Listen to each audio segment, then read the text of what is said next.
Baghdad में Abdurrahman नाम का एक सौदागर रहता था। वो बड़ा ही कामयाब ताजिर था। इसके पास काफ़ी ऊँट थे। जब वो सामान तजारत के लिए दूसरे मुल्कों में लेकर जाता था तो ऐसा मालूम होता था जैसे ऊँटों की रेल जा रही है। एक मरतबा इसे खबर मिली कि तुर्किस्तान में संदल की लकड़ियों की काफ़ी मांग है और वो सोने के भाव फरोख्त होती हैं। उसने संदल की लकड़ियाँ खरीदी और 10 ऊँटों पर लाद कर तुर्किस्तान की जानिब रवाना हुआ। दुश्वार गुजार रास्तों से होता हुआ आखिरकार वो तुर्किस्तान की एक शहर की सरहद पर पहुंच गया। अब इसने इत्मीनान का सांस लिया। अभी वो शहर में दाखिल भी ना होने पाया था कि इसकी मुलाकात एक बुरी औरत से हुई जो अपनी बैल बकरियों को चराने के लिए पहाड़ों की तरफ आई थी। अब्दुर्रहमान ने आदत के मुताबिक ज़ईफा को अदाब किया और शहर का अहवाल दरियाफ्त किया। बुढ़िया ने जवाब दिया, गालिबन आप इस तरफ पहली बार आए हो, होशियार रहना, ये शहर ठगों की बस्ती के नाम से मशहूर है। कदम कदम पर चोर, लुटेरे और हठाई गिरोह से वास्ता पड़ेगा। मुझे डर है कि वो तुम्हारा सामान ठग ना ले।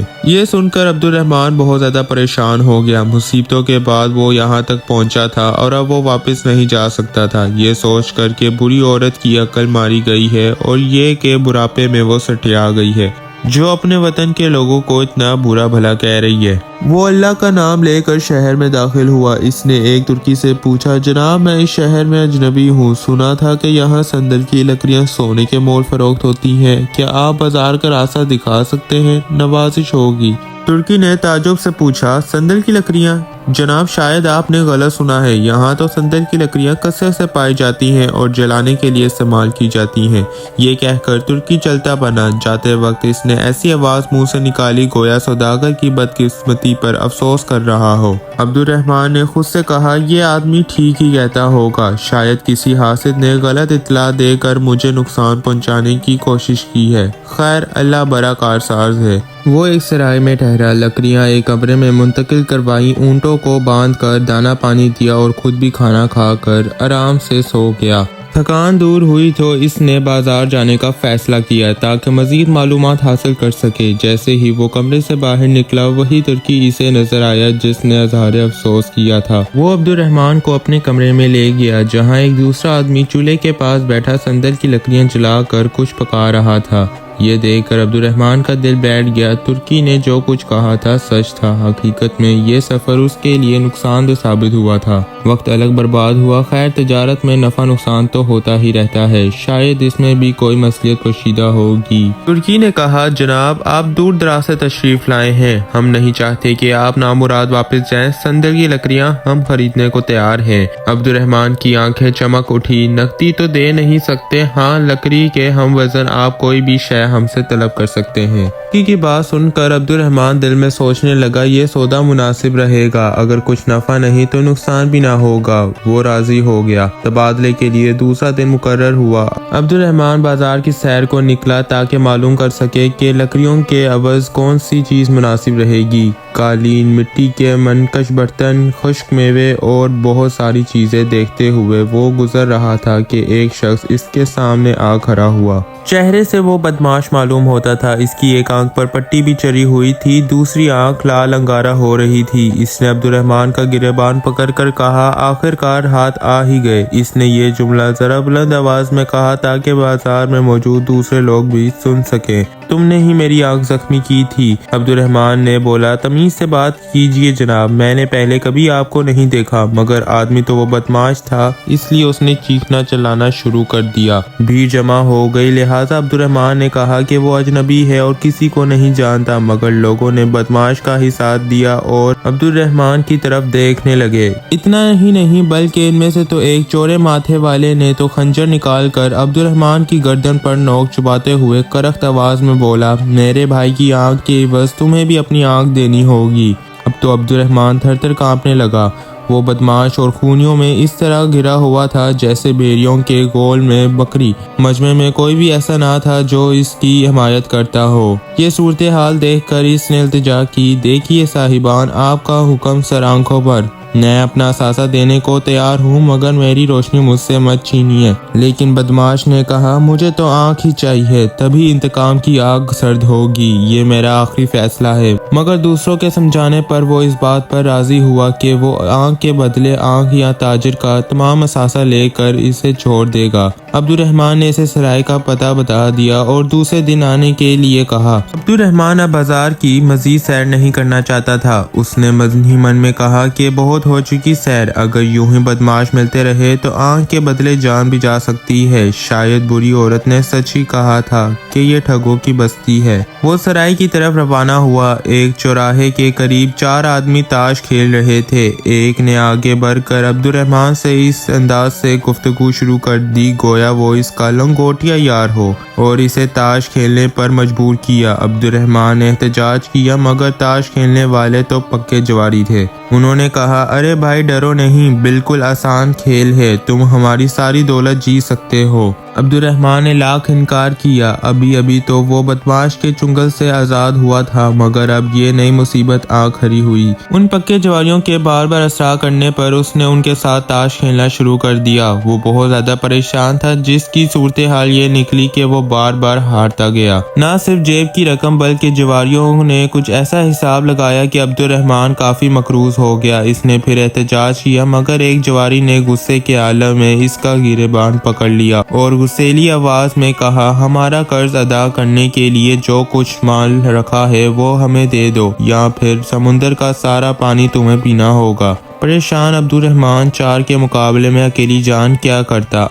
अब तो राहगीरों पर भी उसे भरोसा ना था, क्योंकि अभी अभी तो वो सबके चेहरे देख कर आया था। सब ही एक थाली के चट्टे बट्टे थे, लिहाजा उनसे अपनी जान छुड़ाते हुए उसने उन्हें भी अपने सराहे का पता दे दिया और 2 दिन बाद आने का कहा। अब तो इसे पूरा यकीन हो गया था कि शहर ठगों से भरा पड़ा है। वो सराय जाने से भी डरने लगा कि कहीं ठग वहां पर भी ना आ जाए। सुकून की तलाश में वो शहर के बाहर रवाना हुआ ताकि फैसला कर सके कि कल जब ठग आएंगे तो उन्हें किस तरह अपना सासा तकसीम करेगा। शहर के बाहर इसे वही बुरी औरत मिली। इसने अब्दुर्रहमान से पूछा, क्या बात है, बहुत परेशान दिखाई देते हो, खैरियत तो है? इसने ठंडी आह भरकर सारा माजरा कह सुनाया, क्योंकि यही एक बुढ़िया काबिल एतमाद थी। बुढ़िया ने जब ये सुना तो उसने कहा कि मैंने तो तुम्हें पहले ही कहा था कि ये ठगों की बस्ती है, फूंक फूंक कर कदम रखना। आगे से अब्दुर्रहमान ने कहा कि अब जो होना था वो हो गया, अब होने को कोई टाल तो नहीं सकता, लेकिन अब इससे निजात मैं कैसे हासिल करूं, इसके बारे में अगर आपके पास कोई तरकीब है तो बताइए। बुढ़िया ने कहा कि घबराओ मत, अभी तुमने अपना सासा इनके हवाले नहीं किया है। फिर बुढ़िया ने एक तरफ इशारा करके कहा कि इस तरफ चट्टानों की यार में एक बुजुर्ग रेश दराज रहते हैं, मगर इसे पाकबाज, सूफी सिफत और पहुंचा हुआ बुजुर्ग मत समझ लेना। वही तो बदमाशों का बदमाश और ठगों का उस्ताद और सरदार है।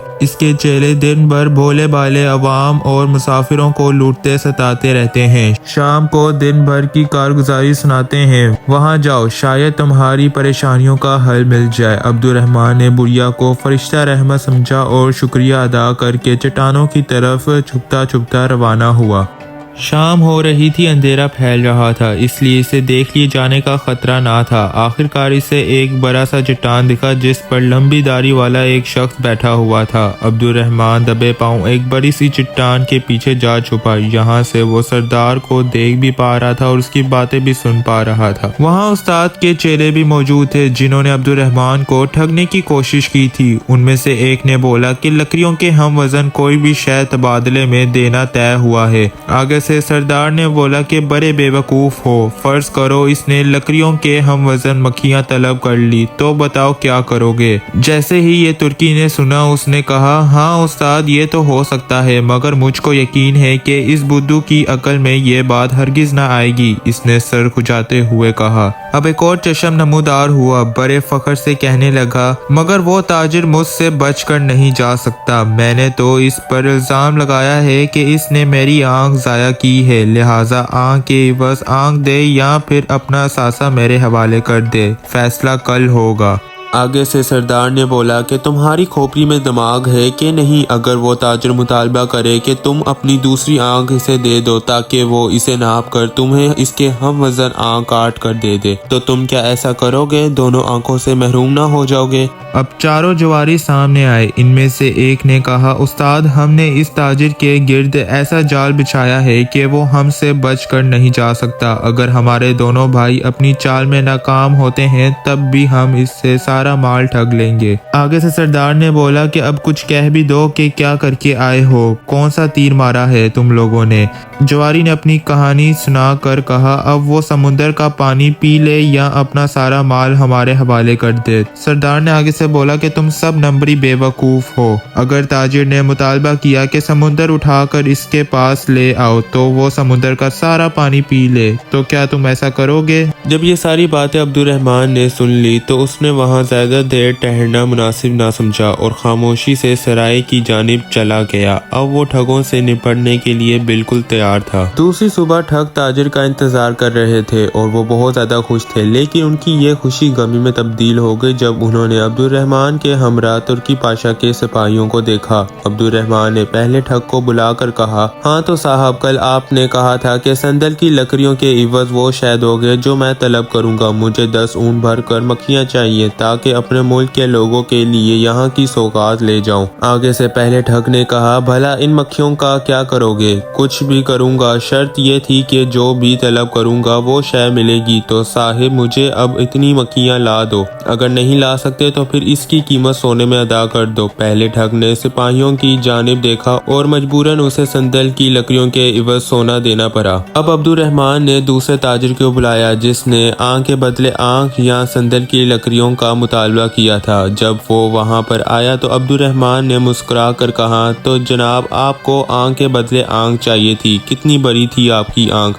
نکال کر دو، نہ کم نہ زیادہ۔ اب تو بدماش سٹپٹا ہو گیا، اس کی ایک آنکھ تلے اندھیرا چھا گیا۔ پھر اس نے لکڑیوں کی قیمت سونے میں ادا کرنے کا وعدہ کیا کیونکہ اس نے سونے کے عوض اپنی باقی ماندہ ایک آنکھ بچانے میں ہی عافیت سمجھی۔ اب چاروں جواری آگے بڑھے تو عبد الرحمن نے کہا، میں تو سمندر کا پانی پینے کے لیے تیار ہوں، کیا آپ حضرات سمندر یہاں تک لانے کی زحمت کریں گے؟ جواریوں نے سپاہیوں کی طرف دیکھا اور مجبور ہو کر انہیں بھی سونا دینا پڑا۔ اس کے بعد وہاں سے تمام ٹھگ مایوس ہو کر کھسک گئے اور عبد الرحمن کو سونا لا کر دیا۔ عبد الرحمن اتنا سونا پا چکا تھا کہ وہ پھولا نہ سمایا۔ سپاہیوں نے مسافر کو تنگ کرنے کے جرم میں ٹھگوں کو جیل میں ٹھونس دیا۔ سردار بھی گرفتار ہوا، ترکی پاشا نے اسے سخت سزا دی۔ عبد الرحمن خوشی خوشی وہاں سے روانہ ہوا۔ راستے میں وہی بڑھیا اسے ملی، اس نے گرم جوشی سے استقبال کیا اور شکریہ ادا کیا۔ اس کی وجہ سے نہ صرف اس کی جان بچ گئی بلکہ کئی گنا منافع بھی ہوا۔ اس لیے عبد الرحمن نے ایک تھیلی بھر کر سونا بڑھیا کو دیا۔ بڑھیا نے بھی اس کو دعائیں دی۔ اونٹوں کی ریل چل پڑی۔ اس مرتبہ اونٹوں پر لکڑیوں کی بجائے سونا اور ترکستان کی قیمتی اشیاء تھیں۔ بے شک اللہ تعالیٰ پر پختہ ایمان رکھنے والوں کا ہمیشہ اللہ ساتھ دیتا ہے۔